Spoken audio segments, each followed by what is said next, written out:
히브리서 7장 22절에서 28절.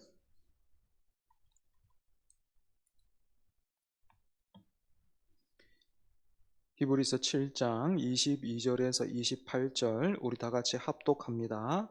시작. 이와 같이 예수는 더 좋은 언약의 보증이 되셨느니라. 제사장 된 그들의 수요가 많은 것은 죽음으로 말미암아 항상 잊지 못함이로되 예수는 영원히 계심으로 그 제사장 직분도 갈리지 아니하느니라. 그러므로 자기를 힘입어 하나님께 나아가는 자들을 온전히 구원하실 수 있으니 이는 그가 항상 살아 계셔서 그들을 위하여 간구하심이라. 이러한 대제사장은 우리에게 합당하니 거룩하고 악이 없고 더러움이 없고 죄인에게서 떠나 계시고 하늘보다 높이 되시니라. 그는 저 대제사장들이 먼저 자기 죄를 위하고 다음에 백성의 죄를 위하여 날마다 제사 드리는 것과 같이 할 필요가 없으니 이는 그가 단번에 자기를 드려 이루셨음이라. 율법은 약점을 가진 사람들을 제사장으로 세웠거니와 율법 후에 하신 맹세의 말씀은 온전히 영원히 온전하게 되신 아들을 세우셨느니라. 아멘. 읽으신 본문으로 더 좋은 언약의 보증이신 예수님이라는 제목으로 백종수 목사님 말씀 전해 주시겠습니다.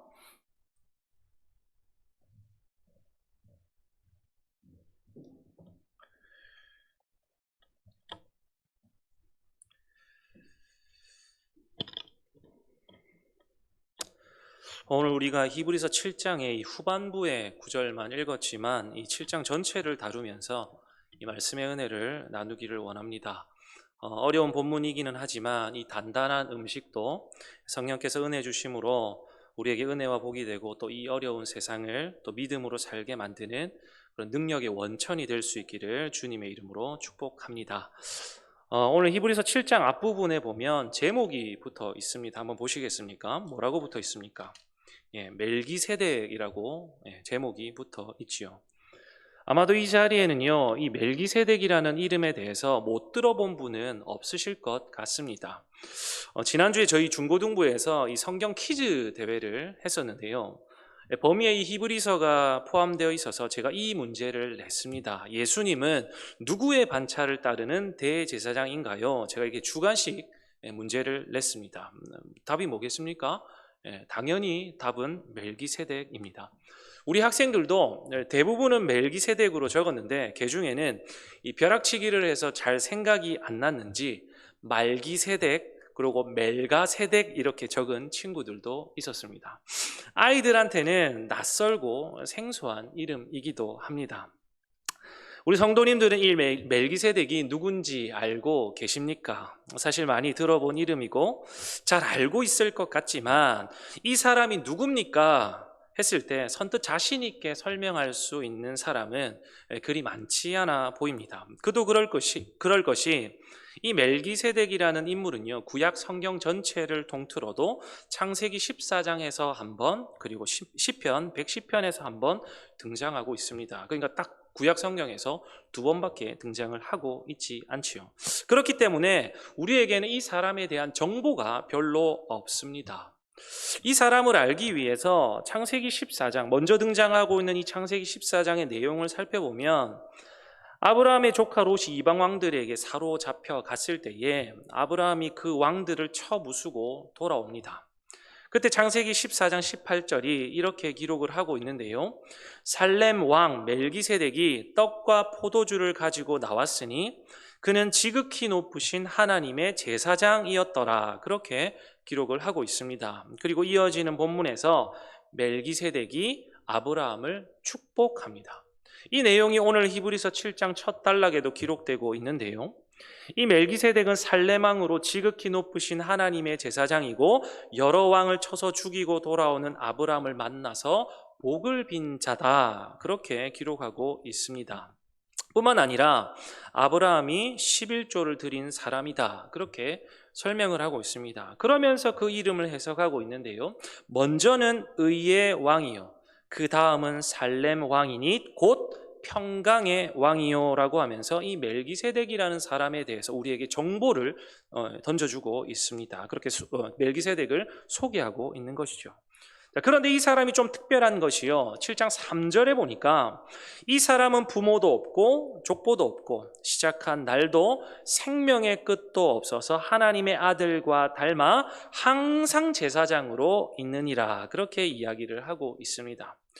조금 전까지는 이 사람이 아브라함과 같이 역사적인 인물인 것처럼 보였는데 방금 읽었던 본문에서는 천상적 존재로서의 특징도 같이 가지고 있는 것을 우리가 볼 수가 있습니다. 아무튼 이 사람은, 이 멜기세덱은 특별한 사람인 것 같은데요. 도대체 저자는 별로 유명하지는 않지만 그래도 뭔가 특별한 것 같은 이 멜기세덱을 왜 지금 소개하고 있을까요?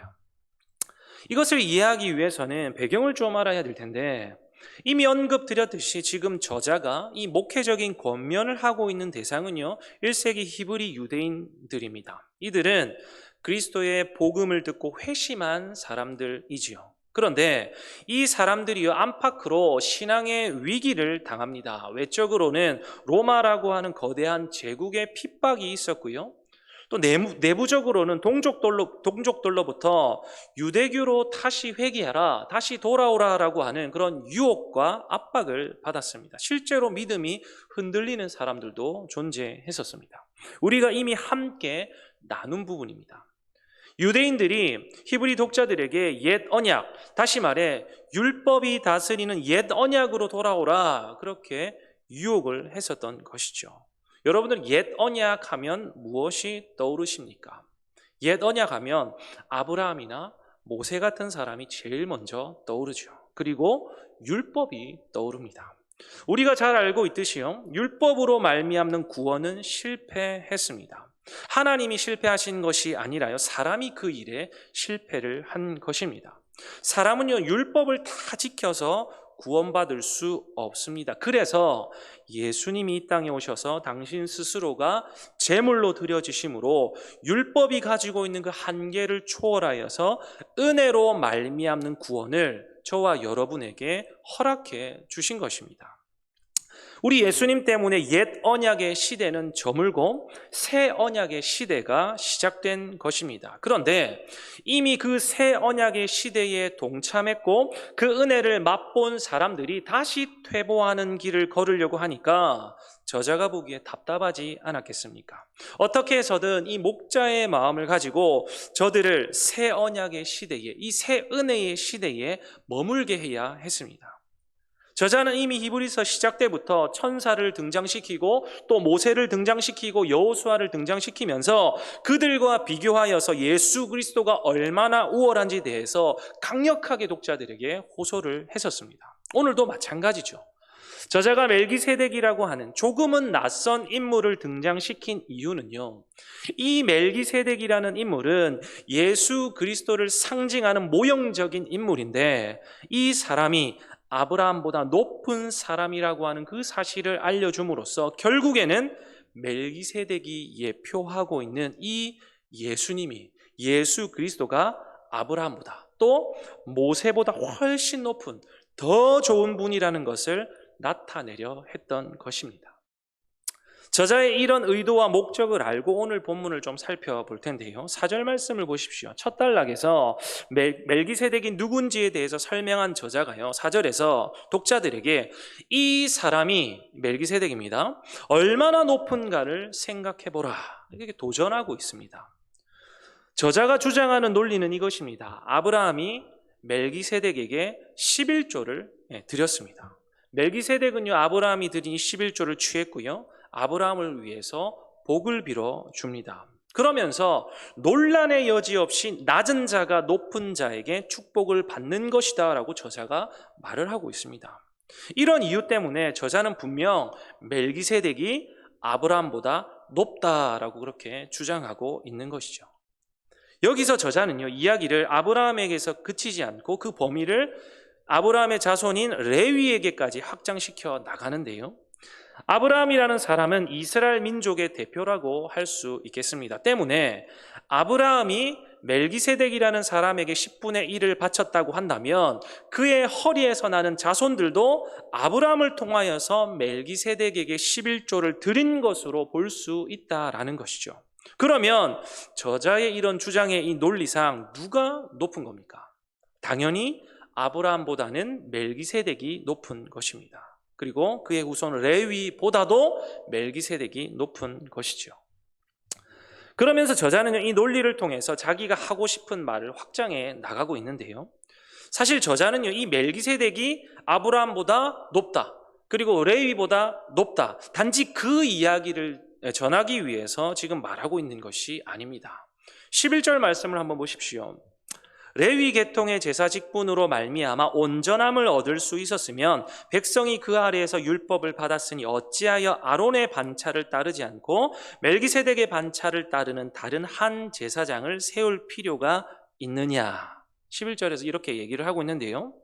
결국 저자는 아브라함에서 시작하여 그의 자손 레위, 그리고 레위의 혈통을 따라 세워진 제사장들의 그 한계를 꾸짖고 더 나아가서는 그런 한계 때문에 우리에게는 전혀 새로운 제사장이 필요하다. 그게 누구냐? 바로 우리 예수님이다. 그것을 말하기 위해서 예수님의 모형으로서 이 멜기세덱이라는 사람을 소환하고 있는 것입니다. 11절 말씀에 근거하면 인간 제사장으로는요, 우리가 온전해질 수가 없습니다. 이 온전함이라고 하는 것은 무엇이냐면 바로 하나님과의 바른 관계를 의미하는 것인데요. 인간 제사장으로는 하나님과의 바른 관계를 회복할 수가 없습니다. 만약에 그럴 수 있었다라고 한다면 메시아가 오실 이유가 없겠죠. 메시아가 오셨다라고 하는 것은 결국 그 레위의 후손들인 인간 제사장으로는 온전해질 수 없다는 것을 이야기하고 있는 것입니다. 사랑하는 여러분, 구약 율법을 보면 제사장은요, 레위 지파 아론 계열이 담당하게 되어져 있습니다. 그런데 우리 예수님 무슨 지파이십니까? 유다 지파이시죠. 율법의 기준으로 보면 우리 예수님은요, 제사장으로 결격 사유를 가지고 계신 것입니다. 그분은 제사장이 되실 수 없는 조건을 갖추고 계신데 그분을 가리켜서 멜기세덱의 반차를 따르는 영원한 대제사장이다라고 성경이 말을 하고 있습니다. 이것은 무엇을 말하고자 함입니까? 레위 지파 아론 계열로서는 온전함을 이룰 수 없기에 이제 우리에게는 새로운 제사장이 필요하다. 그것을 지금 말하고 있는 것이죠. 때문에 예수님이 영원한 대제사장이 되셨다라고 하는 것은 그 열등한 인간 제사장들을 초월하여서 이제 우월한 제사장이 중보자가 되신 새로운 시대가 열렸다. 그것을 말하고자 함입니다. 이전에 있던 것은 연약하다라고 말을 합니다. 율법으로서는 아무것도 온전하게 하지 못한다라고 그렇게 말하고 있죠. 오직 더 좋은 소망이신 예수 그리스도를 통해서만 우리는 하나님께 가까이 갈 수 있게 된 것입니다. 그분이 왜 인간 제사장들보다 훨씬 더 우월한 존재이십니까? 16절 말씀을 보십시오. 그분은 육신에 속한 계명의 법을 따르신 것이 아니라 오직 불멸의 생명의 능력을 따라서 제사장이 되셨기 때문에 그렇습니다. 뿐만 아니라요, 예수님이 제사장이 되신 것은요, 맹세로 되신 겁니다. 우리가 지난 시간에 6장 마지막 부분을 나눌 때 어떤 말씀을 나누었었냐면 하나님은 약속을 기업으로 받는 자들에게 그 뜻이 변하지 아니함을 충분히 나타내시려고 그 일을 맹세로 보증하셨다. 지난 시간에 우리가 이 내용을 살펴보았습니다. 그렇게 하실 하등의 이유가 없으신 창조주 하나님께서 한낱 피조물인 인간에게 당신의 약속이 변하지 않는다는 것을 드러내기 위해서 맹세까지 하셨다라고 하는 것은요, 충격과 동시에 우리에게 큰 위로요, 소망이 되는 말씀이었습니다. 오늘 본문에서도 예수님의 제사장 되심은요, 하나님의 맹세로 이루어진 것이다 라고 말합니다. 무슨 뜻입니까? 변하지 않는 영원 불변성이 바로 우리 예수님께 있다라는 말이겠죠. 인간 제사장들은 맹세 없이 됐지만 우리 예수님은 친히 창조주 하나님께서 맹세로 보증하는 제사장이다. 그것을 말하는 것입니다. 그렇기에 영원하시다라는 것이죠. 바로 이러한 이유 때문에 22절 말씀이 뭐라고 얘기를 하고 있습니까? 우리 22절 말씀을 같이 한번 읽어보도록 하겠습니다. 22절 같이요. 시작. 이와 같이 예수는 더 좋은 언약의 보증이 되셨느니라. 아멘. 사랑하는 여러분, 누가 더 좋은 언약의 보증입니까? 인간 제사장들입니까? 아니면 우리 예수님입니까? 여러분들 그 사자성어 중에 다다익선이라는 말 아시죠? 무슨 뜻입니까? 많으면 많을수록 더욱 좋다라는 뜻입니다. 다다익선은 그런 뜻을 가지고 있습니다.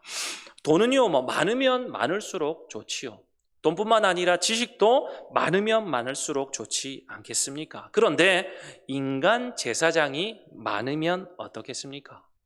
23절 말씀을 보니까 제사장 된 그들의 수요가 많은 것은 죽음으로 말미암아 항상 잊지 못함이로되. 24절 예수는 영원히 계심으로 그 제사장 직분도 갈리지 아니하느니라. 그렇게 기록합니다. 사랑하는 여러분, 저와 여러분의 구원의 문제에 있어서만큼은 다다익선이라는 말이 유용하지 않습니다. 인간 제사장의 수요가 많다라는 말은요, 곧 그들 한 사람 한 사람이 영원하지 않다라는 말입니다. 한 인간 제사장의 사역 기간이 길지 않았기 때문에 또 다른 제사장이 그 뒤를 잇고 그 사람이 죽으면 또 잇고 하는 방법으로 그 사역을 이어갔을 것이고요. 결국 그들 모두가 육체의 죽음을 극복할 수가 없었습니다. 그런 면에서 인간 제사장은 열등한 존재들입니다. 많아도요, 숫자가 많아도 전혀 쓸모가 없습니다. 그런데 우리 예수님은 어떻습니까? 한 분으로 족하지요. 예수님 당신 한 분만으로 충분합니다. 왜 그렇습니까? 그분은 영원 불멸의 존재로 계시기에 하나님과 인간 사이의 이 중보자로서의 이 사역이 끊어지지가 않습니다. 때문에 예수님은 자기를 힘입어서 하나님께 나아가는 자들을 능히 구원하실 수 있는 것이죠. 그분은 항상 살아계셔서 우리를 위해서 간구하시는 분이기 때문에 그런 것입니다. 사랑하는 여러분, 우리 예수님으로 말미암는 구원은요, 불완전한 것이 아닙니다. 완전하고요, 그 구원은 최종적인 구원입니다. 때문에 우리 그리스도인에게 가장 중요한 것은 무엇이겠습니까? 지금도 살아계신, 그리고 우리를 위해 친히 간구하고 계신 그 예수 그리스도를 붙드는 것입니다. 우리의 행위나 우리의 노력, 우리의 공로가 아니라는 말이겠죠. 뭔가 성취를 해야, 뭔가 이루어야지만 구원이 이루어지는 것이 아니라 지금도 살아계신 더 좋은 언약의 보증이신 우리 예수님을 붙들어야 저와 여러분은 온전해질 수 있는 것입니다. 우리가 이 사실을 놓치면 안 되는 것이죠. 사랑하는 여러분, 멜기세덱의 반차를 따르는 영원한 대제사장 그분은요, 저와 여러분에게 합당하신 분이십니다. 적합하다는 말입니다. 우리가 놓여있는 영적인 상황과 환경에 우리 예수님보다 적합한 분은 없습니다. 우리 예수님보다 우리의 곤경과 처지를 잘 이해하시는 분도 없습니다. 그분은 거룩하시고 죄가 없으시고 하늘보다 높이 되신 이기에 우리를 죄로부터 구출하기에 조금도 부족함이 없으신 것입니다. 저자는요, 줄곧 히브리서 1장에서부터 여러 피조물들과의 비교를 통해서 예수님을 높여왔었는데요, 사실 예수님 입장에서 보면 얼마나 자존심 상하는 일입니까? 사랑하는 여러분, 우리 예수님은요, 대체 불가, 그분은요, 비교 불가능한 저와 여러분에게 온전히 적합한, 온전히 합당한 분이신 줄로 믿습니다. 자기의 몸을 제물로 영단번에 드리심으로 말미암아 저와 여러분의 죄의 문제를 완벽하게 해결하셨고요, 하나님과의 끊어진 관계를 회복해 주셨기 때문에 그분을 가리켜서 우리에게 합당하다 말할 수 있는 것이죠. 열등한 인간 제사장들로는 감히 상상도 할 수 없는 완벽한 구원의 역사가 바로 멜기세덱의 반차를 따르는 영원한 대제사장 예수 그리스도를 통해서 히브리 독자들에게, 그리고 오늘 21세기를 살아가고 있는 저와 여러분에게 동일하게 이루어진 줄로 믿습니다. 사랑하는 여러분, 더 좋은 것, 아니 가장 좋은 것을 선택할 지혜가 저와 여러분에게는 필요합니다. 그 지혜는요, 다른 것에서가 아니라 바로 성경을 통해서 채워집니다. 우리에게는 이 세상을 좀 더 평안하게, 이 세상을 좀 더 아름답게 살아갈 지혜가 필요한 것이 아니라요, 가장 좋은 것을 선택할 지혜가 필요한 것입니다. 그 가장 좋은 것이 무엇이겠습니까? 지금도 저와 여러분을 위해서 쉬지 않고 일하고 계시는 바로 우리 예수님 아니겠습니까? 그 예수님, 우리가 다른 것과 바꿀 수 있겠습니까? 다른 것과 비교할 수 있겠습니까? 결코 그럴 수 없습니다. 저와 여러분의 결론은요, 오직 예수님이어야 합니다. 예수님 한 분만으로 충분해야 하는 것입니다. 말씀을 정리하겠습니다. 지난주에 담임 목사님하고 오늘 본문에 관해서 이야기를 하는 도중에 제가 오늘 본문이 너무 어려워서 어떻게 설교해야 될지 참 막막합니다. 그렇게 말씀을 드렸습니다. 그러면서 목사님도 이전에 이 히브리서를 강의하실 때 이 말씀을 연구하고 보면 볼수록 내가 진짜 예수님을 잘 모르는구나, 그런 생각을 했다, 그렇게 말씀을 해 주셨습니다. 저와 여러분도 마찬가지 아니겠습니까? 우리가 이 히브리서를 지금 절반 정도 보고 있습니다. 히브리서가 어떤 책입니까? 히브리서는 예수님이 누구시고 그분이 얼마나 우월하신지를 드러내고 있는 성경인데, 연구하고 제가 설교를 준비하면 할수록 느끼게 되는 것은 무엇이냐면, 목사인 내가 예수 그리스도를 너무 잘 모르고 있었구나, 바로 그 생각을 하게 됩니다. 그러니 어떻습니까? 그 참된 가치를 모르는 거죠. 가치를 모르니까 자꾸만 그것을 다른 것으로 채우려고 하고 가치를 모르니까 그것에 대해서 소홀해지는 것입니다. 우리 성도님들도 그 당근마켓을 이용하시는지 모르겠는데요, 제가 가끔 이런 글을 보게 됩니다.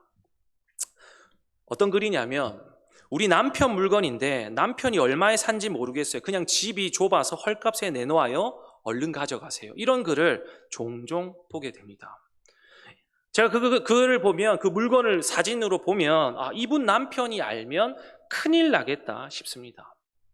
만약 그 아내가, 그 물건을 내놓은 아내가 남편이 산 물건의 가치를 알았다면 그렇게 할 수 있었겠습니까? 모르니까 그렇게 하는 것이죠. 사랑하는 여러분, 히브리 독자들이 세상의 유혹과 위협 앞에서 믿음이 흔들리고 그래서 다시 옛 언약으로 돌아가려고 합니다. 이미 새로운 시대, 새로운 은혜의 주인공이 되었음에도 불구하고 자꾸만 돌아가려고 합니다. 왜 그러는 겁니까? 가치를 모르기 때문은 아니겠습니까? 우리 예수님을 믿는다고 말은 너무 잘하고 있지만, 내가 모태신앙입니다, 내가 한 30년 예수 믿었습니다, 그렇게 말은 잘하는데 그분이 누구신지 잘 모르기 때문에 우리는 너무나 쉽게 이 세상의 것들과 예수님을 바꿔치기 하고 있는 것은 아닐까 생각을 하게 됩니다. 사랑하는 여러분, 오늘 우리가 읽은 본문을 통해서 우리는요, 우리 예수님이 얼마나 가치 있으신 분인지를 깨달아야 되는 것입니다. 수많은 제사장들의 수요가 있었지만 한 분이신 우리 예수님과는 비교할 수 없습니다. 왜 그렇습니까? 그분은 우리 하나님께서, 창조주 하나님께서 친히 맹세로 보증하시는 분이기 때문에 그렇습니다. 그분은 하나님의 아들이시기 때문에 그렇습니다. 불멸의 생명의 능력을 가지셨기 때문에 그렇습니다. 그분의 사랑은요, 완전하고 또 다함없는 사랑이기 때문에 그렇습니다. 인간 제사장들은 죽음 앞에서 한 사람도 예외 없이 쓰러져 갔지만 우리 예수님은 그 죽음을 이기시고 부활하셔서 지금도 살아 계시기 때문에 그렇습니다. 그 살아계신 우리 예수님이 지금도 쉬지 않고 저와 여러분을 위해 일하고 계시고 우리를 도우시고 우리를 생명의 길로 인도하고 계신 줄로 믿습니다. 그러니 우리 바꿀 수 있겠습니까? 오늘 저와 여러분도 어쩌면 1세기 히브리 독자들처럼 수많은 이 신앙의 위기와 또 유혹 앞에 서 계실 수도 있습니다. 자칫 잘못하다가는 떠내려갈 위험에 놓여 있습니다.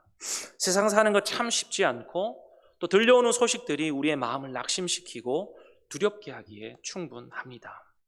대형 참사 앞에서 온 국민들이 트라우마에 빠져 있습니다. 이런 때에 예수님 붙드십시오, 주님께 기도하십시오, 하나님이 우리와 함께 하십니다 라는 말이 여러분들에게는 진짜 소망이고 진짜 위로가 되십니까? 주님 한 분만으로 내 영혼 만족하네, 다른 종류의 즐거움 날 채울 수 없네, 그렇게 찬양해보지만 실제 우리의 삶은요, 그런 찬양의 고백과는 동떨어져 있는 것 같습니다. 주님 한 분으로 충분하기에, 주님 한 분만으로 만족하기에는 이 세상이 너무 힘들고 또한 이 세상이 너무 달콤합니다. 그럼에도 불구하고 저와 여러분 필사적으로 누구보다 위대하신 예수님께 우리의 시선이 향하지 않는다면 우리는 넘어지고 말 것입니다. 예수를 믿는다 해도 전혀 즐겁지 않고 오히려 헛된 의무감으로 신앙의 피로감만 누적될지 모릅니다. 사랑하는 여러분, 오늘 이 말씀을 전하는 저도 그리고 듣는 여러분도 지금 당장 회복해야 하는 것은 다른 무언가가 아니라 바로 예수 그리스도인 줄로 믿습니다. 저와 여러분이 예수님을 잘 알고 있습니까? 그래서 그분을 잘 믿고 계십니까? 그래서 그분 때문에 만족하고 계십니까? 그래서 그분 한 분만으로 충분한 인생이십니까? 바라기는 어떤 찬양의 고백처럼 주님을 사랑하는 그 기쁨과 즐거움을 이 세상에게 빼앗기지 않기를 주님의 이름으로 축복합니다. 남은 한 주도 우리 주님 잃어버리지 않고 그분으로 충분한 그런 복된 인생들 다 되시기를 주님의 이름으로 축복합니다. 기도하겠습니다. 하나님 아버지, 누구보다 그 무엇보다 우월하신 우리 예수님을 이 세상의 유한한 것들과 바꾸지 않는 믿음을 허락하여 주시옵소서.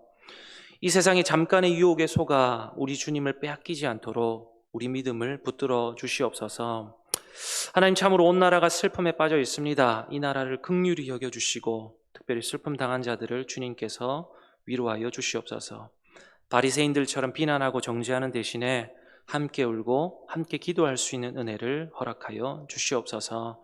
남은 한 주도 주님 한 분만으로 충분한 삶을 살아가는 우리 성도님들 다 될 수 있도록 축복하여 주시옵소서. 예수님의 이름으로 기도드립니다. 아멘.